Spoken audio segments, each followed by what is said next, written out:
Human rulerships are oppressive. They oppress those that they have rulership over.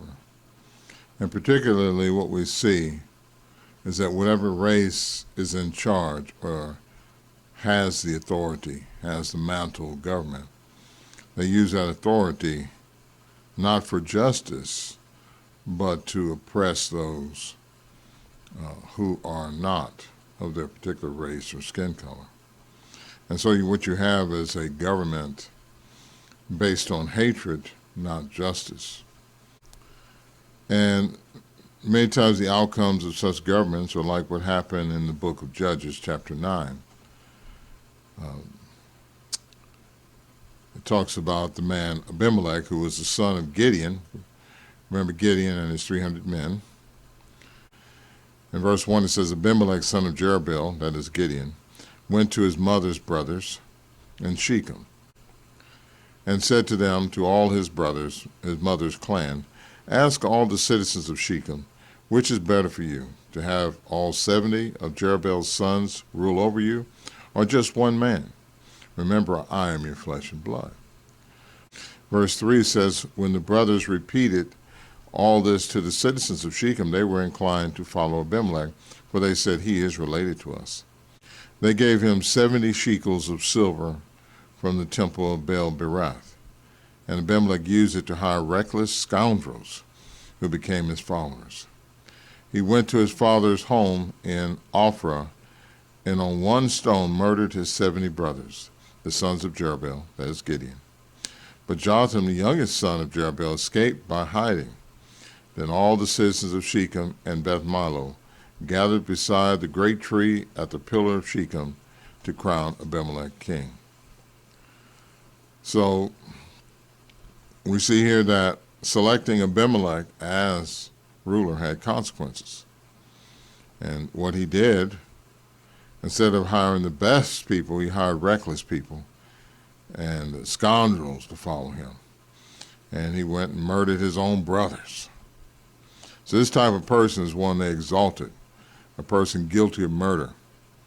Today would be a convicted felon.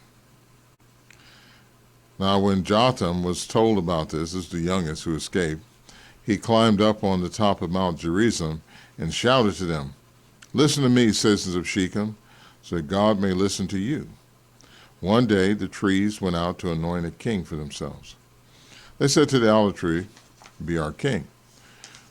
But the olive tree answered, should I give up my all, by which both gods and humans are honored, to hold sway over the trees? Next the tree said to the fig tree, come and be our king. I love figs. Well, but the fig tree replied, should I give up my fruit, so good and sweet, to hold sway over the trees? Then the tree said to the vine, come and be our king. But the vine answered, should I give up my wine, which cheers both gods and humans, to hold sway over the trees? Finally, all the trees said to the thorn bush, come and be our king. The thorn bush said to the trees, if you really want to anoint me king over you, come and take refuge in my shade. But if not, then let the fire come out of the thorn bush and consume the cedars of Lebanon. Verse 16 says, have you acted honorably and in good faith by making Abimelek king? Have you been fair to Jerubbaal, that's Gideon, and his family? Have you treated him as he deserves?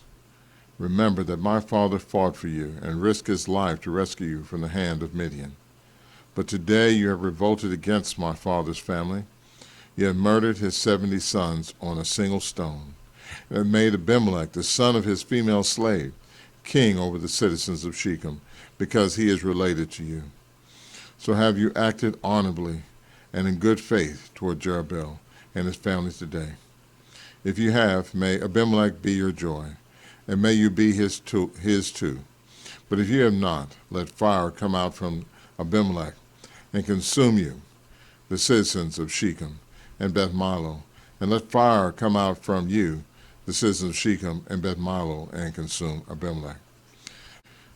Then Jotham fled, escaping to Beer, and he lived there because he was afraid of his brother Abimelek. All these ones that qualified, more qualified, were not made king, but this thorn bush was. This unqualified rogue was made king. And we can see how unqualified he was and how hateful this person was in killing his own brothers. And then the question was, have you acted honorably in good faith by making Abimelek king? Many times when people exalt leaders, they don't exalt them based on honor, based on doing good. No, rather, like in America, they say elections have consequences. Not benefits, consequences. Doesn't sound good, does it? It never is good. In other words, somebody's going to pay. And so their leaders go on their hateful revenge tours, looking to settle scores, looking to convict the innocent, anyone that would oppose and have a problem with what they're doing. Jotham says, if you have acted honorably and in good faith, in verse 19, toward Jerubbaal and his family today, that's Gideon, may Abimelek be your joy, and may you be his too. But if not, let fire come out of Abimelek and consume you. And the citizens of Shechem and Beth Milo, let fire come out from you, the citizens of Shechem and Beth Milo, and consume Abimelek.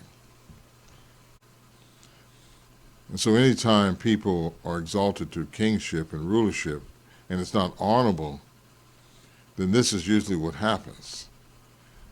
The ones that put them up there begin to turn on one another. Let's look at Galatians 5, verse 15. It says, do you keep on biting and devouring each other? Watch out, or you will be destroyed by each other. And this is what happens when there's hateful rhetoric, hateful propaganda, all those things. Then there's not benefits, but there's consequences. Look out that you will not destroy each other. As Jesus said, a kingdom divided against itself cannot stand. Verse 22 says, after Abimelek had governed Israel 3 years, God stirred up animosity between Abimelek and the citizens of Shechem, so that they acted treacherously against Abimelek. God did this in order that the crime against Jerubbaal's 70 sons, the shedding of their blood, might be avenged on their brother Abimelek, and on the citizens of Shechem, who had helped him murder his brothers. Verse 26, now Gaal, son of Ebed, moved with his clan into Shechem, and its citizens put their confidence in him. After they had gone out into the fields and gathered the grapes and trodden them, they held a festival in the temple of their God. While they were eating and drinking, they cursed Abimelek. Then Gaal, son of Ebed, said, who is Abimelek, and why should we Shechemites be subject to him? Isn't he Jerubbaal's son? And isn't Zebul his deputy? Serve the family of Hamor, Shechem's father. Why should we serve Abimelek? If only this people were under my command, then I would get rid of him. I would say to Abimelek, call out your whole army. Now, verse 30 says, when Zebul, the governor of the city, heard what Gaal, son of Ebed, said, he was very angry. Under cover, he sent messengers to Abimelek, saying, Gaal, son of Ebed, and his clan have come to Shechem, and are stirring up the city against you. Now then, during the night, you and your men should come and lie in wait in the fields. In the morning, at sunrise, advance against the city. When Gaal and his men come out against you, seize the opportunity to attack them. So Abimelek and all his troops set out by night and took up concealed positions near Shechem in 4 companies. Now Gaal, son of Ebed, had gone out and was standing at the entrance of the city gate just as Abimelek and his troops came out from their hiding place. When Gaal saw them, he said to Zebul, look, people are coming down from the tops of the mountains. Zebul replied, you mistake the shadows of the mountains for men. But Gaal spoke up again, look, people are coming down from the central hill, and a company is coming from the direction of the diviner's tree. Then Zebul said to him, "Where is your big talk now? You who said, 'Who is Abimelek, that we should be subject to him?' Aren't these the men you ridicule? Go out and fight them." And so Gaal led out the citizens of Shechem and fought Abimelek. Abimelek chased him all the way to the entrance of the gate, and many were killed as they fled. Then Abimelek stayed in Arumah, and Zebul drove Gaal and his clan out of Shechem. The next day the people of Shechem went out to the fields, and this was reported to Abimelek. So he took his men, divided them into 3 companies, and set an ambush in the fields. When he saw the peoples coming out of the city, he rose to attack them. Abimelek and the companies with him rushed forward to a position at the entrance of the city gate. Then 2 companies attacked those in the fields and struck them down. All that day Abimelek pressed his attack against the city until he had captured it and killed its people. Then he destroyed the city and scattered salt over it. On hearing this, the citizens of the Tower of Shechem went into the stronghold of the temple of El-Bereth. When Abimelek heard that they had assembled there,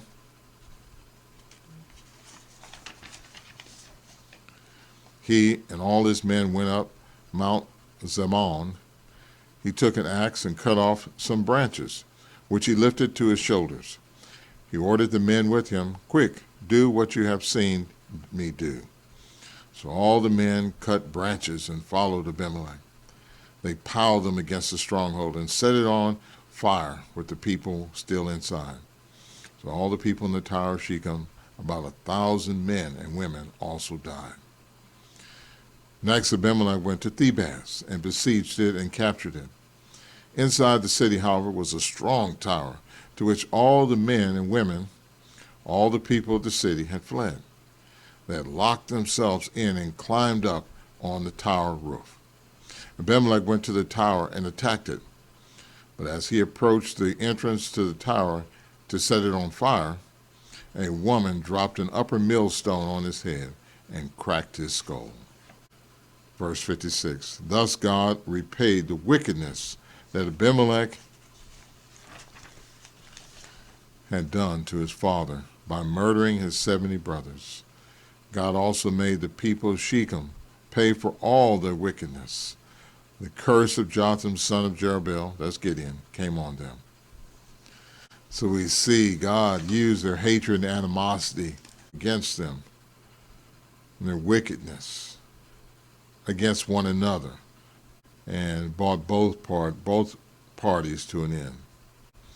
And so this is what happens when people are brought to governance inappropriately and improper, with wrong motive, with murderous movements, with hatred.